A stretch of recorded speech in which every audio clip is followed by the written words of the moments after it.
Hello everyone, this is Rachel Tsai from NewAspect. Welcome to NewAspect SALON.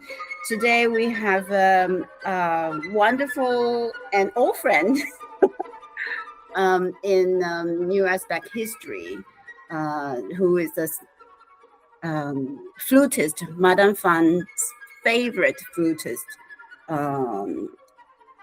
deep in her heart. Okay, and please welcome Mr. Loïc Schneider. Hello. Hello everyone. I'm really happy I can finally come back to Taiwan after many occasions missed last time from my faults. So yeah, I'm really looking forward to seeing you in Taiwan at the concert. Yes, we have so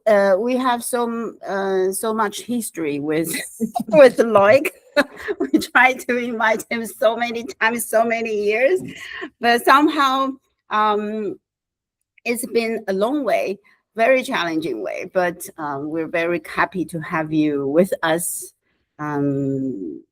this year in April. Now we will have a small flute festival in April. So you're going to play a very unique program also with a guest flutist, Yu Xuan. Tell me what you're going to play in this concert. So it's French music, not only French, it's French and in fact Belgium music. So also French speaking, but from Belgium. So it's about those two big sonatas, the Franck sonata, who is of course not for flute, for violin, and this Jongen sonata, who is a Belgian composer and who can be quite related with the length of the piece, of course, and also with the shape of it, with the style of it. I could see connections, and I thought it would be interesting to present this piece to the audience because it's really not so well known and not so often played, and I think that's a pity. It's not so often played because it's really beautiful music. And after this idea to make as mirrors those two poems by the one originally written for flute but not so often played by an American composer, Griffiths, I don't know exactly how we are supposed to say it, and who was really inspired by French music. So in fact, it's also more French music than American music in the way of writing. And the Isaïe Poème Élégiaque, Isaïe also is a Belgian composer, and which is written for violin and arranged by a former student of the class in Lausanne. And yeah, which works very.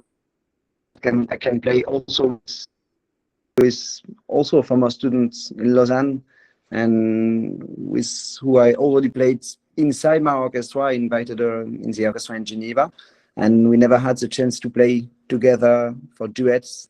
So I'm really happy there is a chance here. Mm-hmm. So may I confirm the order of the concert program? So you're starting with the Griffiths, right? Griffiths. Yeah, I think so. And then you will move to the Belgian composer Jongen, right? Yeah, exactly. And Zinski, right? Mm-hmm. And Franck sonata for violin, and Isaïe in the end, right?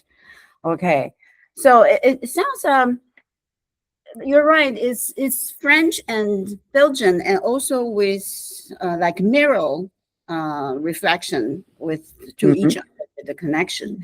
So what do you see from like flutes? What kind of character you can project from these repertoire? You mean about the instruments? Instruments, or what kind of what can these pieces show from, if you play from flute, what can the flute project, or what can flute show the character from these pieces? I think this is two pieces in the program are named poem, And I think for flute, it's really this idea of poetry, of some things that I think it's in instruments, quite simple instrument. In fact, we don't have any reeds, we don't have any closed mouthpiece or everything. It's basically just a tube, and we blow in it. And there is this idea that you just express your feelings through the simplest vessel here. Right. And so the whole program, it's all about, for me, expressing what I really have in my heart. And yeah, telling, it's always, those 4 pieces are really like stories. Always you have this beginning, it develops, and it goes to the end, and okay, I have like kind of a journey on each one, has its own path. And this, it's like 4 different stories that could be connected in a way, but that can also be in their own words. So when you share with us, please, when you program a concert, you, for example, for this one, you will be more like a reflection of your minds, or also a reflection of the journey of your past. What would you name this program? After all, this is your first your visit after so many years to Taiwan. So what do you want to bring to the audience? I think here I wanted to bring, of course, something new, because I came already several times and I played already most of the main pieces of the flute repertoire. So it's always nice to play again some pieces, because pieces you already played, you can find new things inside, and it's always different. And so it's like you go deeper and deeper into the process, into the composer mind. So it's always interesting, but it's also very interesting and challenging to play new pieces. For me also, it's this idea of curiosity, like really explore new worlds, new horizons here. And I think here I was interested in all those pieces. It's really a lot about intensity. It's all those pieces are really intense in the writing. You can feel that it's pretty emotional. Every piece is. It's funny because it's not always easy to practice this kind of piece, because you get always a bit moved on by all the emotional parts, and when you practice, you have to to take a step back. But what I wanted to share is really this idea of deep connection with your inner emotions here. And as I said, I think with the flutes we have all those possibilities, because also of the possibility to change the sounds. Right. It's much more obvious on the flutes. When you play oboe, when you play clarinets, when you play bassoon, you have one sound which is great, but pretty hard to modulate. Especially oboe or bassoon, it's really difficult to make change of colors in the sounds. For clarinet, you can do, but it's really related to the register, so it's a little bit less flexible. And as I said, flutes, I think because of its conception, because it's quite a simple instrument, it offers this possibility more. Like, that's why we love so much to play pieces from strings player and from violin players, because I think on the violin you can also really give really different mood, different atmosphere, different kind of sounds. And I think in the wind instruments, flute is the closest to this, to have really different, like a painter, really different colors, and to draw your painting with really a number of colors which is really wide, in fact. Yeah. So you just made a point of that. There are a lot of pieces transcribed from violin to flute, right? Mm. So we have. I think our audience will be very familiar with the Prokofiev sonata. That is also. Prokofiev sonata is written for flutes. Yeah. Oh, this is really sorry. So we need to cut for this one. But what else? Strauss. Come on, Strauss. Yes. Yeah. No, but Prokofiev sonata it's interesting because it's the only one which is written for flute, and like 6 months later, transcribed for violin. Violin. Yes. Because of David Oistrakh. Yeah. But and it's funny because the other one, the violins, the original violin sonata, because the flute sonata he wrote it like in 6 months, so really fast, 6 months to 1 year. It was really fast in 43, and but the violin sonata, the other one, it's from 38 to 46. Yeah. So it took him 8 years to compose it, and totally different music. But yeah, we have the Strauss sonata. We play the Franck sonata. Yeah, Franck. Yeah. Play in Lausanne. Many students play. Now they played the Debussy violin sonata, so Ravel posthum sonata, and we have also some. I think there is a Grieg sonata which is played also quite often. Yeah. I know the Dohnányi sonata, which is also interesting. Right. So, yeah. I think David Oistrakh, he's definitely, just make the Prokofiev sonata big. So what I have the impression that it's from violin, but originally, of course, written for the flute.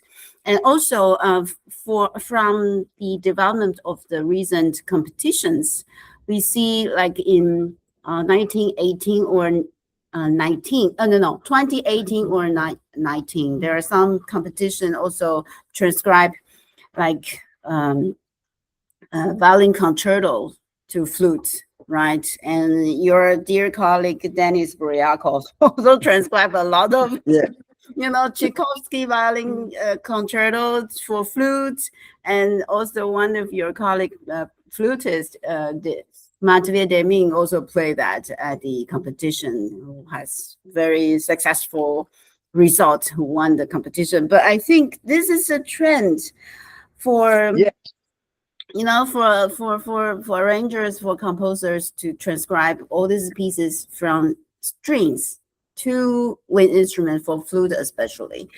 So now you have so many pieces to play, and it's also a luck for all our audience that will be able to listen different interpretation from different instruments, right? Do you see it challenging for you to manage the technique, between violin, or when it transcribed from violin to flute? Would you find it difficult to do that? I think now, as you said, it's a trend. Also because I think the way of playing the flute has evolved past like 20 years, and we are going in a playing which is much more, I don't know how to say, but people are playing louder. It's much more powerful, and with a different conception of the low register also. Old French flute playing, French style flute playing, like in Rampal, Marion, Larieux, that type of sounds. The idea of the low register was really to have something really precise with a lot of focus, but not really wide, not really broad in the sounds. And I think with Emmanuel Paris was the first one to bring this really in Europe. I know it's different way of playing in the United States. In Europe, it's another discussion. But in Europe, he was the first one to bring this idea of broad sounds, and I think this type of sounds much better the score when you do transcription from violin, because of course violin is an instrument which sounds much more in the low registers than in the high register. So I think this trend is really, related also to a change of mind in the flute playing. So yeah, of course, it's always challenging to find the balance also with a pianist when you play those pieces, because of course when you play with piano, all the pianists, when it's famous pieces for violin, they already played them with violin. And of course we have to adapt the score, but they don't, and they have to adapt their playing, because of course flutes cannot compete with the violin in this very low register. It's not the same thing. But after, what is interesting is that its flute brings something new also to those pieces. For example, in the Franck Sonata, it's quite clear. The second movement, it's challenging. It's really in the lower. It's written normally one octave lower. It's all in the low register.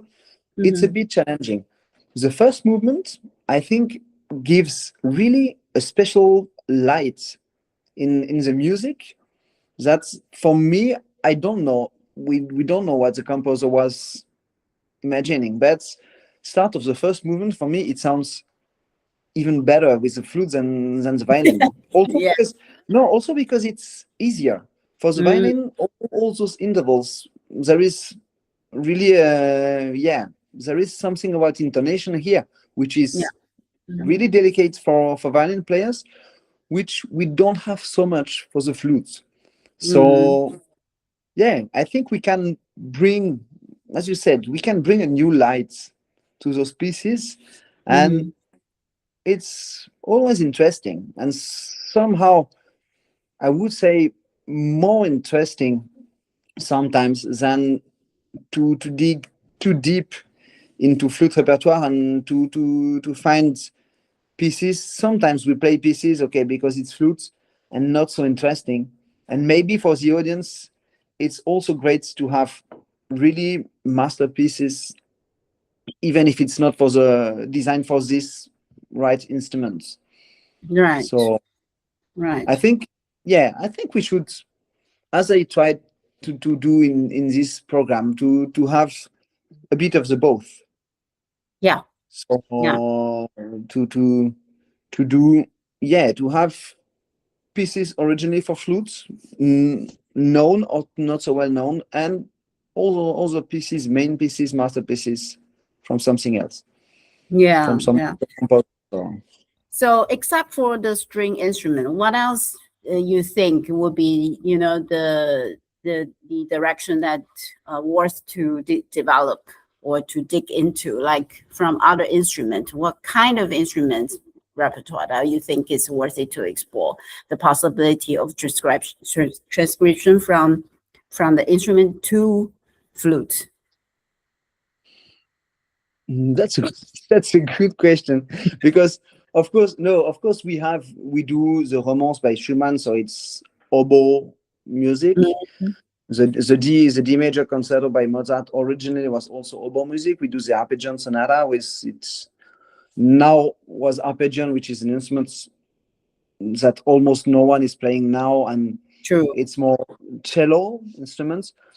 I don't know. I think it's really up to what we are looking for in when we are building a program. As you said, to find the repertoire, sometimes you think, okay, I would like to go in this direction. I have this will to shape a program with this spirit, and I don't find the right piece for my instruments. So maybe I can explore, and after, I think there shouldn't be any limitation. Like, okay, this instrument I can't do it, or this one I can do it, because it's interesting to go wherever you can. If you find, I don't know, if you find a piece beautiful, you should be able to dare to play it. I think it's, now we have this idea that okay, one piece is designed for one instrument. It starts after Baroque era. Before, it was in the Baroque periods. In fact, most pieces were played by any players. Right. Also, but also it was different. Players were playing most of the time several instruments.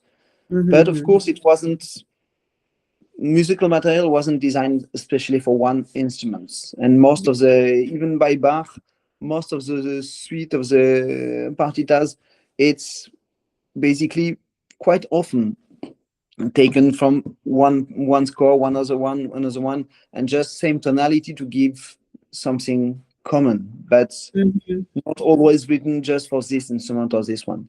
So maybe it's great to have people trying to bring new pieces for the instruments. Yeah.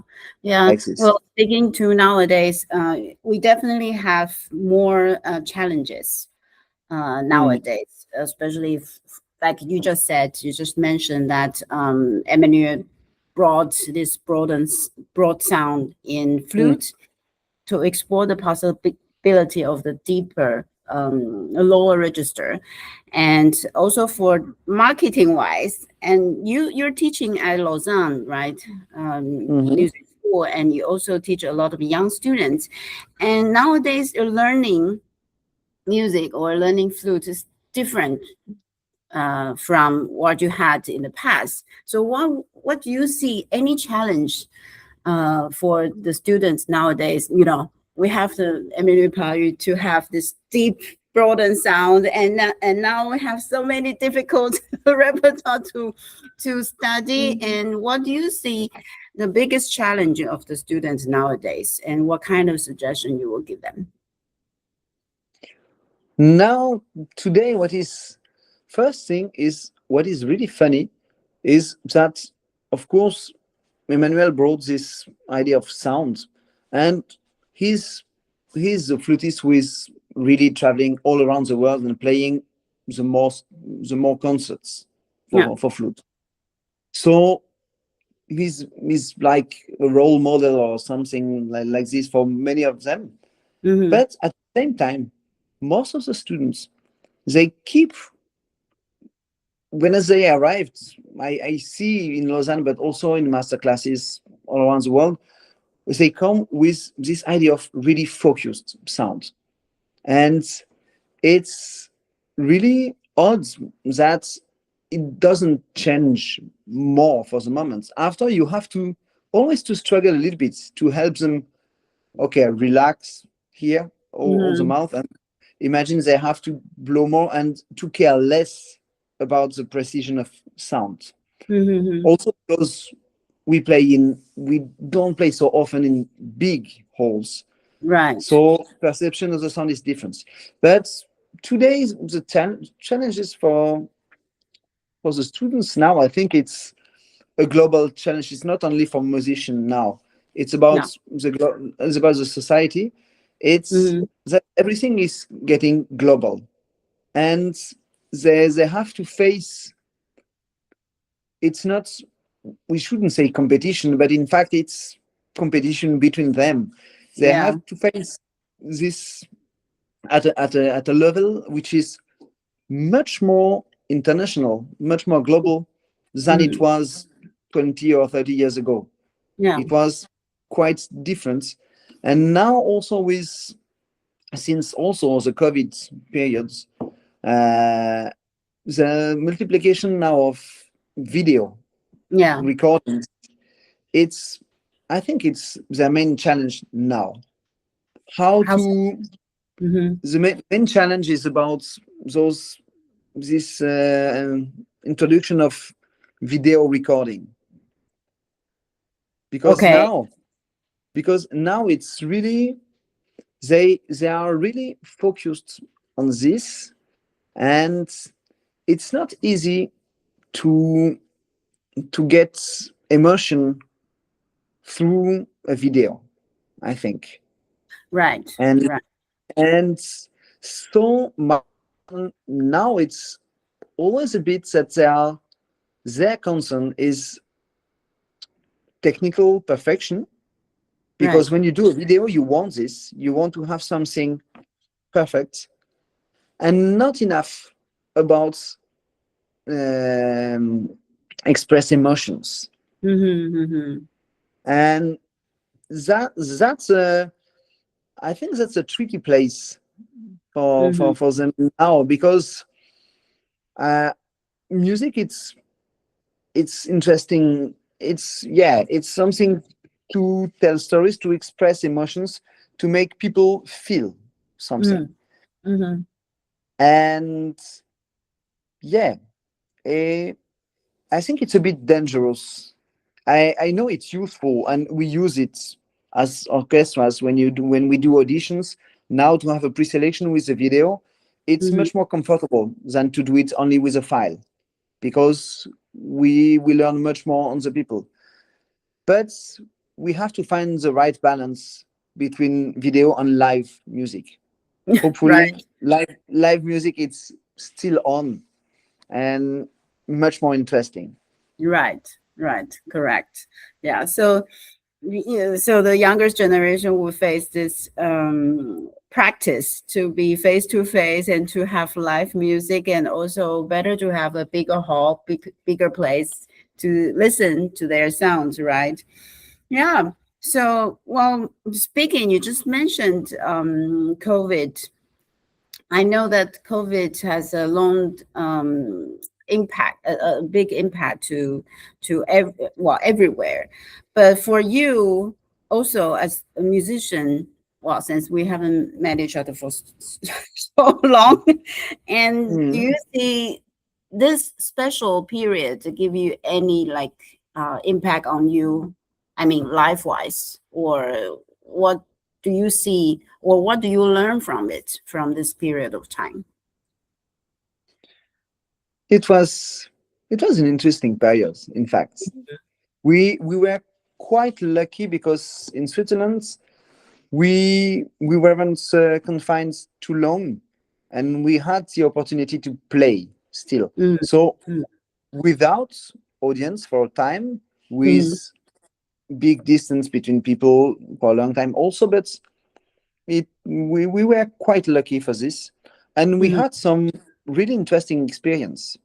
At the moment, we couldn't play for audience in the hall, so we had only recordings, and we did pretty interesting recordings during this period. But we could play. We organized those concerts, just those one-to-one concerts, in places not in concert hall. It was like I did like 10 of them, like in stores. It was like in a flowers store, or in a museum thing. And we were just playing like for one people applied for this, and it was like 10-minute concerts, and people applied just for concerts. They didn't know what they were going to listen to. The instruments, the programs, they didn't know at all, and they came, and the idea was you had only musical contact, so no talking, nothing. After, they would receive a sheet with the name of the players, the program, so they can know after it. But it was just playing for 10 minutes, just communication through music. And it was so great to play again for someone, even if it was for one person. It felt so great. And I know that each time I did it, almost each time, people at the end were like crying at the end of the 10 minutes. And this feeling at start, when the orchestra proposed this, I felt, okay, maybe it's a bit odd to do this like this. And in fact, it was really remembering what is the purpose of all of this, why we do this.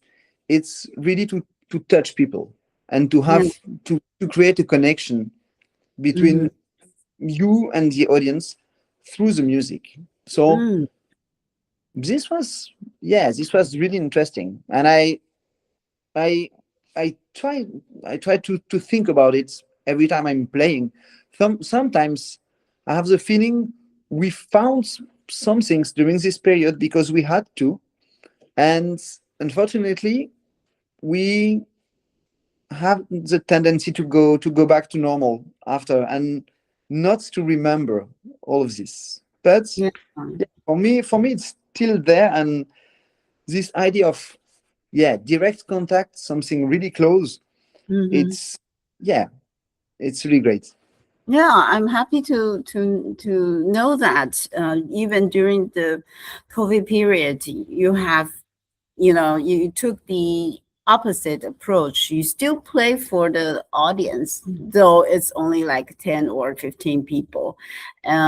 Otherwise, I think a lot of people, they do online videos, concerts, but you still keep this tradition and down to the heart of the art of music, which is fantastic because at that time, I think everybody, like you said, from the video probably will be very difficult to really feel the emotion, but at the live concert, live performance, it will definitely feel the emotion there. And I'm really glad that we get another approach during the period of COVID, and which you've done. You've done just really good. Yeah, that's great. I think the audience in Geneva is very happy. It was very nice, but it was also nice this period, even as a teacher, because I think I invested my position as a teacher when I was home for 2 or 3 months and Right. couldn't leave home. I invested my role as a teacher much more than when I was in the music school. Yeah. We organized orchestra excerpts, challenges, and everything with video, with sharing a lot, and it was like on a daily basis. We had exchange with all the group of the students. Also, it was funny because former students from the school, they heard that there was being something in a group like this, so we had them, and it's always nice to see how resourceful we can be when we have those type of issue. Right. So yeah, that's very, very inspiring. Thank you for sharing. And so this time you're going to be back to Taipei and for 2 concerts. One is your recital, and the guest flutist will be Yu Xuan, Guo Yuxuan, and the pianist will be Jia Qi.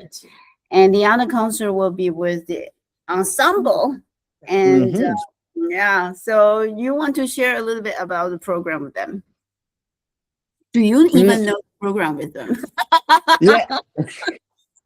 I know, but I don't know all the pieces. I know I've seen the pieces I am playing in, and I am really curious because, of course, the one with the arrangement of transcription of Rimsky, that I know, but the other pieces I never played. So I'm really curious to discover those pieces really with them, because of course I have my parts, but it's a total different experience to play with a group. And I'm really happy I have the chance to play with them, because we already did some pieces together with the ensemble, and it was each time such a great experience. It's not so easy to find a group. Maybe in Asia it's a bit different, but in Europe, flute orchestras or group of flutes, it's not always such a great level, I have to say. And that's what is great with the ensemble here, is that the level is great, so we can really focus on the musical parts, not just fixing like technical issues about intonation, about length of notes, it's more about speaking about music. And I'm really looking forward to playing with them this program too. So so when you mentioned that with the flute ensemble, would it change, or what kind of character you will for ensemble to bring, especially flute ensemble, what do you think the audience will be able to listen from an ensemble? Of course, it's a whatever it's for quartet or quintet. It's always like arrangement for this flute. And from this kind of repertoire, what do you think? What can it be show to the audience from flute ensembles? I think it's when you play with flute ensembles, it's a bit first idea that comes in mind. It's a bit like an organ. Organ. You know? Like, yeah, you have all those idea of all the pipes on the organ, and you have it with all the flutes, and it's like, yeah, it's like when you have a family reunion. Yeah. It's you have the big uncle, you have the little cousin here, and it's like you are happy to find each other again, and to meet again, like not a long time no see, and okay, we are all different but still all from the same family, and getting along together and happy to share.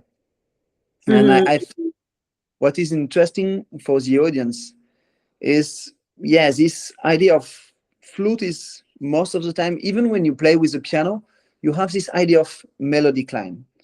When you play with the flute ensemble, the harmony vision of it, I think it's even more important to listen to than only to have the line. And it's we won't, I won't agree with Mozart who was saying that what was worse than one flute was two flutes. I think he didn't like flute at the beginning, but if he live longer, then he will change his mind. But I think it's nice, and I'm pretty sure people will enjoy also these concerts, really, because as I said, because of the program, because of this harmony feeling, and because of the quality of the ensemble, of course. Yeah. I definitely believe that our flute ensemble is the highest, under our highest principle. Although the principle of Madame Fan will have the best performance. Yeah, so the flute ensemble itself, actually, if I may quote from you, it sounds to me an amplification for the flute instruments, right? So you'll be able to listen to this the symphonic effect, like organ can project from the flute ensemble. So we're very much looking forward to your concert with them, also these two concerts in Taiwan, and also you're going to have master classes, right? Yeah. So great. Thank you for joining us today, and we're looking forward to seeing you soon. Bye bye. Okay. Bye bye. Thank you.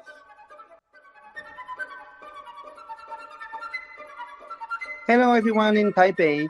I'm Loïc Schneider, and I'm really looking forward to seeing you all for my concerts on 9th and 11th of April at National Concert Hall in Taipei. Looking forward to seeing you all there. Bye bye.